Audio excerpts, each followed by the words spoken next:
Ale što biš je tu pozad? Na tym pozad pisze, że on potem všetko všude też powiedział, że są bohatší ludzie Budyšina w swoich pincach mieli, dokiż on tam w pincach odczytał, der tam były czasniki wszystkie jeszcze daleka w pincach.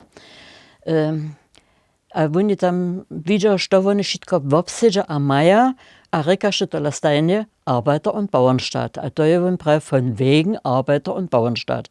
Das ist nach wie vor ein Staat, der die Reichen reicher macht und die Armen ärmer.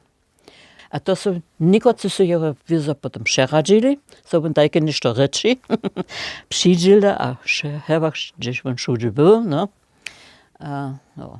A potem oni spytali, ale myśleli, że mamy zapadne strzelaki, aber takie ništo, to lawe w pięknym bydleniu na Erich Pfafferwehe, tam da żane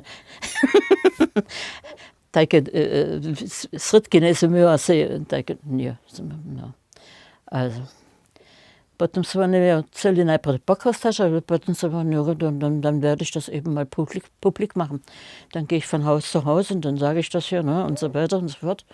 Und dann so, haben sie dann hier aus, как so oni potem pisali, Unvereinbarkeit der Ansichten. Wo neme žene zastupnice, niže dobe, oni dali smo živati v pincah, da ležu, oni tako išlo.